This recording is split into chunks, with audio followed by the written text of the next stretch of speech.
کونړ ولایت کې د زلزلې له امله د مړو شویو شمېر تر اوسه 250 او د ټاپیانو شمېر 1500 کسانو ته رسیږي. سلامونه ستړي مشئ، وخت مو په خیر. پام وکړئ د یاران ټي وي یوټیوب چینل څخه د نن ورځې تازه او مهمه خبرونو ته.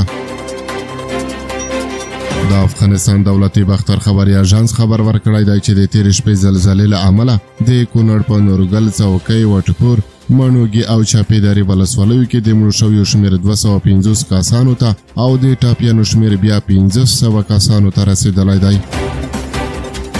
د افغانستان اسلامي امارت ویلي دي چې تر اوسه تر خاورو لاندې هم ځینې کسان پاتې دي او د دغه تلفاتو د ډېرېدو اټکل شوی دی. بلخوا انس حقاني ویلي دي چې د زلزله ځپلو د لاسنیوي لپاره له ټولو امکاناتو کار اخیستل کیږي. د افغانستان اسلامي امارت لوړ پوړي غړي انس حقاني ویلي دي چې دوی د هېواد په ختیځ کې د زلزله ځپلو کورنیو د لاسنیوي او ژغورلو لپاره له خپلو ټولو امکاناتو کار اخلي. نوموړي زیاته کړې چې له نږدې ولایتونو او کابل څخه هم سیمې ته ژغورونکي ډلې رسېدلې دي. بلخوا د افغانستان اسلامي امارت د کونړ او ننګرهار ولایتونو له زلزله ځپلو سره د مرستې غوښتنه وکړه.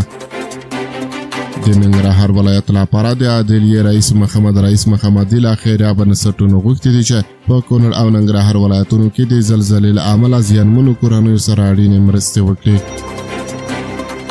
کونړ او ننګرهار ولایتونه نن شپه شاوخوا 12 بجې سختې زلزلې او ورپسې ټاکنونو لړزولي دي چې د شاوخوا 200 کسانو ته د مرګ ژوبلې له اوښتو سربیره یو شمېر کورونه هم نړېدلي دي.